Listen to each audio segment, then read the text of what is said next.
ನಮಸ್ಕಾರ ಎಲ್ರಿಗೂ sir, Janardhan sir ಮಾತಾಡ್ತಾ ಇರೋದು. ಕುಶಲವೇ, ಕ್ಷೇಮವೇ, ಸೌಖ್ಯವೇ. Welcome back to Ganesh Karanth cricket talks YouTube channel. India versus England 5ನೇ ಟೆಸ್ಟಿನ 2ನೇ ದಿನದ ಬಗ್ಗೆ ಚಿಕ್ಕದಾಗಿ ಚೊಕ್ಕವಾಗಿ ಒನ್ಲೈನಲ್ಲಿ ಹೇಳಬೇಕು ಅಂತಂದರೆ ಭಾರತ ವಿನ್ ಆಗ್ತದೆ ಅಷ್ಟೇ. 100% ಭಾರತ ನಾಳೆ ಜಯ ಕಾಣ್ತದೆ. ಇಲ್ಲ ಇದ್ರೆ 4ನೇ ದಿನ ಅಂತೂ ಪಕ್ಕ. 5ನೇ ದಿನ ಇದು ಹೋಗುವುದಿಲ್ಲ. ಈ test match first test match ಥರ ಭಾರತ ಸೋಲುವುದಿಲ್ಲ. ಯಾಕಂತಂದರೆ ಅವಾಗ ಸ್ವಲ್ಪ ಲೈಟಾಗಿ ತೊಗೊಂಡಿದ್ರು. ಫಸ್ಟ್ ಟೆಸ್ಟ್ ಮ್ಯಾಚಲ್ಲಿ ನಮಗೆ ಭಯಂಕರ ಲೀಡ್ ಸಿಕ್ಕಿದ ಮೇಲೆ ಸ್ವಲ್ಪ ಲೈಟಾಗಿ ತೊಗೊಂಡ್ರೇನೋ, ಆ ಥರ ಆಗೋದಿಲ್ಲ. ಈ ಟೆಸ್ಟ್ ಮ್ಯಾಚನ್ನು ಭಾರತ ವಿನ್ ಆಗ್ತದೆ. 135ಕ್ಕೆ 1 ವಿಕೆಟ್ಗಳನ್ನು ಕಳೆದುಕೊಂಡು ದಿನದ ಆಟ ಸ್ಟಾರ್ಟ್ ಮಾಡಿದಂಥ ಭಾರತ ಫಸ್ಟ್ ಸೆಷನಲ್ಲಿ ವಿಕೆಟೇ ಹೋಗಲಿಲ್ಲ. ಫಸ್ಟ್ ಸೆಷನಲ್ಲಿ ವಿಕೆಟ್ ಕಳೆದುಕೊಳ್ಳೇ ಇಲ್ಲ.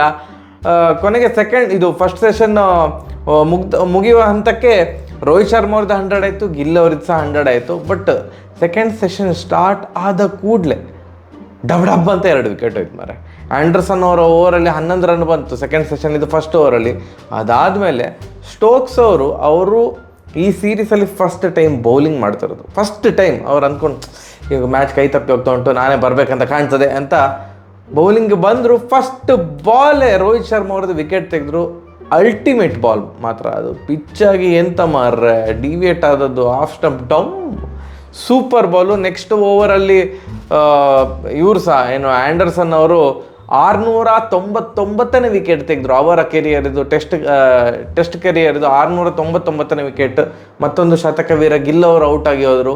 ಸೊ ಆ ಟೈಮಲ್ಲಿ ಸ್ವಲ್ಪ ಟೆನ್ಷನ್ ಆಯ್ತು, ಇದೆಂತ ಮಾರೆ ಭಯಂಕರ ಕಂಬ್ಯಾಕ್ ಮಾಡ್ತಾರಾ ಇಂಗ್ಲೆಂಡ್ ಅವರು ಅಂತ.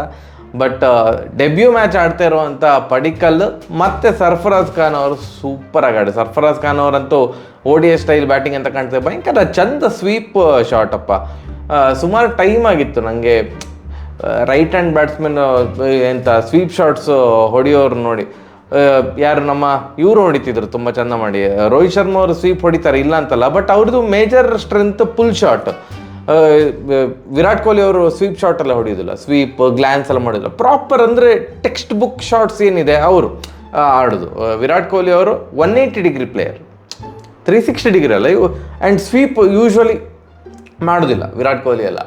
ಅಜಿಂಕ್ಯ ರಹಾನೆ ಸ್ವಲ್ಪ ಮಾಡ್ತಿದ್ರು. ಅವ್ರಿಗೆ ಕರೆಕ್ಟಾಗಿ ಇಂಡಿಯನ್ ಟೀಮಲ್ಲಿ ಚಾನ್ಸೇ ಸಿಗೋದಿಲ್ಲ ಬಿಡಿ ಅವರಿಗೆ.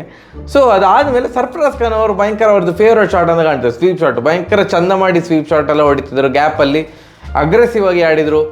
ಪಡಿಕ್ಕಲ್ ಬಂಡೆ ಕಲ್ಲು ಥರ ನಿಂತ್ಕೊಂಡದ್ದು ಇವತ್ತು. ಪಡಿಕ್ಕಲ್ ಅಂತೂ ಸೂಪರ್ ಮಾರೆ. ಡೆಬ್ಯೂ ಮ್ಯಾಚ್, ಆ ಪ್ರೆಷರು, ಅದು ಸಹ ಅವ್ರು ಬಂದಾಗ 2 ವಿಕೆಟ್ ದಡಬಡ ಅಂತ ಹೋಯ್ತಲ್ಲ ರೋಹಿತ್ ಶರ್ಮಾ ಮತ್ತು ಗಿಲ್ ಅವ್ರದ್ದು. ಆಗ ಭಯಂಕರ ಟೆನ್ಷನ್ ಇತ್ತ ಅಂತ ಮನುಷ್ಯಂಗೆ, ಎಂತ ಮರೆ ಸಾವು, ನಾನು ಡೆಬ್ಯೂ ಮ್ಯಾಚ್ ಆಡ್ತಾ ಇದ್ದೇನೆ, ಹೀಗೆ ದಡಬಡ ಅಂತ 2 ವಿಕೆಟ್ ಹೋದರೆ ನನಗೆ ಟೆನ್ಷನ್ ಆಗೋದಿಲ್ಲ. ಅದು ಸಹ ನಾನೀಗ ಆ್ಯಂಡರ್ಸನ್ ಅವರನ್ನು ಫೇಸ್ ಮಾಡಬೇಕು, ಲೆಜೆಂಡರಿ ಬೌಲರ್, ಅದ್ರ ಬಗ್ಗೆ ಡೌಟೇ ಇಲ್ಲ. ಈಗಿನ ಹುಡುಗರು ದಡಬಡ ಅಂತ ಹೊಡಿತಾರೆ, but legend is a legend. 699 wicket ಅಂದರೆ ಈಗ 3ನೇ ಸ್ಥಾನದಲ್ಲಿದ್ದಾರೆ. 708 ವಿಕೆಟ್ ತೆಗೆದದ್ದು ಶೇನ್ ವಾರ್ನೆ. ಅವರ ದಾಖಲೆಯನ್ನು ಮುರಿದು ರಿಟೈರ್ಮೆಂಟ್ ತಗೊಳ್ತಾರ ಅಂತ ಆ್ಯಂಡರ್ಸನ್ ಅವರು ಸೂಪರಾಗಿ ಬಾಲ್ ಹಾಕಿದರು. ಆ್ಯಂಡರ್ಸನ್ ಅವರು ಆ ಬಾಲ್ ಉಂಟಲ್ಲ, ಗಿಲ್ ಅವ್ರು ಔಟ್ ಅದು, ಆ್ಯಂಡ್ ಸ್ಟೋಕ್ಸ್ ಇದು ರೋಹಿತ್ ಶರ್ಮಾ ಅವ್ರನ್ನ ಔಟ್ ಆದ ಬಾಲ್ಸ್ ಆಗಿ ಸೂಪರ್. ಬಟ್ ಓವರ್ ಆಲ್ ಈ ಮ್ಯಾಚಲ್ಲಿ ಅವರು ಮ್ಯಾಚಲ್ಲಿಯೇ ಇಲ್ಲ, ಸುಮ್ಮನೆ ಧರ್ಮಶಾಲದಲ್ಲಿ ಇದ್ದಾರೆ ಅಷ್ಟೇ, ಗ್ರೌಂಡಲ್ಲಿ ಇದ್ದಾರೆ ಅಷ್ಟೇ, ಮ್ಯಾಚಲ್ಲಿ ಇಲ್ಲ ಇಂಗ್ಲೆಂಡ್. ಯಾಕಂತಂದರೆ 473 ತನಕ ಬೆಳೀತು. ಜೈಸ್ವಾಲ್ ಅವರು 100, 50 ಹೊಡೆದ್ರು. ರೋಹಿತ್ ಶರ್ಮಾ ಅವರು 100, ಗಿಲ್ ಅವರು 100, ಸರ್ಫರಾಜ್ ಖಾನ್ ಅವರು 5 ಇನ್ನಿಂಗ್ಸಲ್ಲಿ 3ನೇ 50 ಇದು. ಪಡಿಕ್ಕಲ್ ಅವರು ಅರ್ಧ ಶತಕ ದಾಖಲಿಸಿದರು. ಟಾಪ್ 5 ಬ್ಯಾಟ್ಸ್ಮನ್ 50ಕ್ಕಿಂತ ಜಾಸ್ತಿ ರನ್ ಹೊಡೆದ್ರು. ಇವತ್ತು ಕ್ಲಿಕ್ ಆಗದಿದ್ದದ್ದು ಧ್ರುವ್ ಜುರೇಲ್ ಮತ್ತು ಜಡೇಜಾ ಅವರು ಅಮಾಂಗ್ ದ ಬ್ಯಾಟ್ಸ್ಮನ್. ಇವನ್ ಅಶ್ವಿನ್ ಅವರು 0 ಸುತ್ತಿದ್ರು ಮಾರೆ. ಜಡೇಜಾ 15, ಧ್ರುವ್ ಜುರೇಲ್ 15. ಧ್ರುವ್ ಜುರೇಲ್ ಮೇ ಬಿ ಅದು ಇನ್ನೊಂದು ಚೂರು ಫೋರ್ಸ್ ಬೇಕಿತ್ತೇನೋ, ಅಥವಾ ಅಷ್ಟು ಹೈಟ್ ಹೋಗ್ಬೇಕಂತ ಇರಲಿಲ್ಲ, ಇಲ್ಲ 6 ಹೋಗ್ತಾ ಇತ್ತು. ಎನಿವೇಸ್ ಎಲ್ಲ ಮ್ಯಾಚಲ್ಲಿ ಎಲ್ಲ ಇನ್ನಿಂಗ್ಸಲ್ಲಿ ಏನು ಆಡಲಿಕ್ಕೆ ಆಗೋದಿಲ್ಲ. ಅವ್ರಿಗೆ 3 ಜನ ಡಿಸಪಾಯಿಂಟ್ಮೆಂಟ್ ಆಯಿತು ಸ್ವಲ್ಪ ಆ ಪೀರಿಯಡಲ್ಲಿ. ಮತ್ತೆ ಪುನಃ 3 ವಿಕೆಟ್ ಬೇಗ ಬಿತ್ತು. ಅಶ್ವಿನ್ ಅವರು ನಿಧಾನವಾಗಿ ಅವರ ಒಂದು ಆಲ್ರೌಂಡರ್ಶಿಪ್ ಅಂತೇನು ನಾವು ಹೇಳ್ತೇವಲ್ಲ, ಬೌಲಿಂಗಲ್ಲಿ ಸಹ ಭಯಂಕರ ವಿಕೆಟ್ ತೆಗಿತಾರೆ, ಬ್ಯಾಟಿಂಗಲ್ಲಿ ಸಹ ಭಯಂಕರ ನಂಬಿಗಸ್ತ ಬ್ಯಾಟ್ಸ್ಮನ್ ಆಗಿದ್ದರು ಒಂದು ಕಾಲದಲ್ಲಿ. ಅಂದರೆ ವೆರಿ ಡಿಪೆಂಡೇಬಲ್ ಬ್ಯಾಟ್ಸ್ಮನ್, ಅವರ ಮೇಲೆ ನಾವು ನಂಬಿಕೆ ಇಡ್ಬೋದಿತ್ತು. ಈಗ ಆ ಜವಾಬ್ದಾರಿ ನಿಧಾನಕ್ಕೆ, ನಾನು ಗೆಸ್ ಮಾಡ್ತಾರೆ, ನಿಧಾನಕ್ಕೆ ಕುಲ್ದೀಪಿಗೆ ವರ್ಗಾಯಿಸ್ತಾ ಇದ್ದಾರೆ ಅಂತ. ಆ ಟ್ರಾನ್ಸಿಷನ್ ಪೀರಿಯಡ್ ಬರ್ತಾ ಉಂಟಂತ. ಯಾಕಂತಂದರೆ ಅವರ ಬ್ಯಾಟಿಂಗ್ ಗ್ರಾಫ್ ಡೌನ್ ಆಗ್ತಾ ಉಂಟು ಅಶ್ವಿನ್ ಅವರದು, ಆ್ಯಂಡ್ ಕುಲ್ದೀಪ್ ಯಾದವ್ ಅವ್ರದ್ದು ಬ್ಯಾಟಿಂಗ್ ಗ್ರಾಫ್ ಮೇಲೆ ಹೋಗ್ತಾ ಉಂಟು. ಅವರ ಆ್ಯಾವ್ರೇಜ್ ಜಸ್ಟ್ 12 ಇರೋದಷ್ಟೇ ಕುಲ್ದೀಪ್ ಯಾದವ್ ಅವರದು, ಬಟ್ ಭಯಂಕರ ಜವಾಬ್ದಾರಿಯುತವಾಗಿ ಆಡ್ತಾ ಇದ್ದಾರೆ. ಒಂದು ಪ್ರಾಪರ್ ಬ್ಯಾಟ್ಸ್ಮನ್ ನೋಡಿದಾಗ್ತದೆ, ಒಂದು experienced batsman, lower order batsman ಆಡಿದಾಗ ಉಂಟು, ಬೌಲರ್ ಅಂತ ಅನಿಸೋದಿಲ್ಲ ಕುಲ್ದೀಪ್ ಯಾದವ್ ಅವರು ನೋಡಿದಾಗ. ಈ ಸೀರೀಸಲ್ಲಿ, ಬೇರೆ ಸೀರೀಸಲ್ಲಿ ವಾಸ್ ಸೋ ಡಿಸಪಾಯಿಂಟಿಂಗ್ ಅವರ ಬ್ಯಾಟಿಂಗ್, ಬಟ್ ಈ ಸೀರೀಸಲ್ಲಿ ಭಯಂಕರ ಇಂಪ್ರೂವ್ಮೆಂಟ್ ಮಾರ್ರೆ. ಅವರು ಮತ್ತು ಯಾರು ನಮ್ಮ ಬುಮ್ರಾ ಅವರು ಸೇರಿಕೊಂಡು ಮುರಿಯದ 9ನೇ ವಿಕೆಟಿಗೆ 18-20 ಓವರ್ ಆಡಿದರು. ಈಗ 473 ತನಕ ಬೆಳೆದಿದೆ ಸ್ಕೋರು, 255 ರನ್ಗಳ ಲೀಡ್. ಸಾಕು ಲೀಡ್, ಬಟ್ ಇನ್ನೊಂದು ಸ್ವಲ್ಪ ರನ್ ಪೇರಿಸ್ಲಿಯಪ್ಪ, ಒಂದು 500ರ ಮೇಲೆ ನಾವು ಹೊಡೆಯುವ, ನಾಳೆ ಬೇಗ ಆಲ್ ಔಟ್ ಆಗ್ಬೋದು ಅಂತ ಅಂದ್ಕೊಂಡಿದ್ದೇನೆ ಇಂಗ್ಲೆಂಡ್ ಅವರು. ನಾಳೆ ಜಯ ಸಿಕ್ಕಿದರೆ ಭಾರಿ ಖುಷಿ, ಇಲ್ಲ ಇದು ನಾಡ್ದು ಅಂತೂ ಪಕ್ಕ ಭಾರತಕ್ಕೆ ಜಯ ಸಿಗ್ತದೆ. 4-1 ಅಂತರದಿಂದ ನಾವು ಸೀರೀಸನ್ನು ವಿನ್ ಆಗ್ತೇವೆ.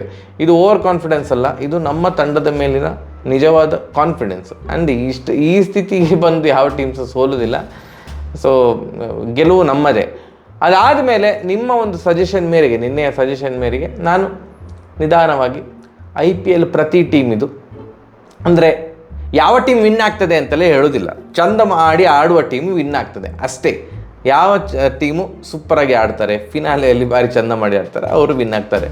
ಅದನ್ನೆಲ್ಲ ಪ್ರೆಡಿಕ್ಟ್ ಎಲ್ಲ ಮಾಡಲಿಕ್ಕೆ ಹೋಗೋದಿಲ್ಲ. ಬಟ್ ಯಾವ ಟೀಮ್ ಹೇಗೆ ಉಂಟು, ಬ್ಯಾಲೆನ್ಸ್ಡ್ ಆಗಿ ಉಂಟಾ, ಕೆಲವರದ್ದು ಬ್ಯಾಟಿಂಗ್ ಭಾರಿ ಸ್ಟ್ರಾಂಗ್ ಇರ್ತದೆ, ಬೌಲಿಂಗ್ ಸ್ವಲ್ಪ ವೀಕ್ ಇರ್ತದೆ, ಅದರ ಬಗ್ಗೆ ಎಲ್ಲ ಪ್ರತಿ ತಂಡವನ್ನು ಇನ್ಕ್ಲೂಡಿಂಗ್ RCB ಎಲ್ಲ ತಂಡದ ಅನ್ಬಯಾಸ್ಡ್ ಆಗಿ, ಸುಮ್ಮನೆ ಇಲ್ಲಿ ವ್ಯಕ್ತಿ ಪೂಜೆ ಮಾಡೋದಿಲ್ಲ ನಮ್ಮ ಚಾನಲಲ್ಲಿ, ಮತ್ತು ಟೀಮ್ ಪೂಜೆ ಸಹ ಮಾಡೋದಿಲ್ಲ. ಈಗ ನಾನು RCB ಅಭಿಮಾನಿ ಹುಚ್ಚು ಅಭಿಮಾನಿ ಇಲ್ಲ, ಅಭಿಮಾನಿ.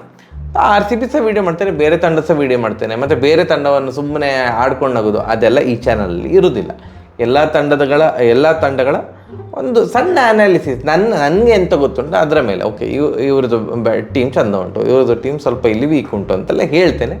ಮತ್ತು 22ರಿಂದ IPL ಸ್ಟಾರ್ಟ್ ಆಗ್ತದೆ ಅಷ್ಟೇ. ಸರಿ, ಹಾಗಾದ್ರೆ ಬರುವ. ನಮಸ್ಕಾರ.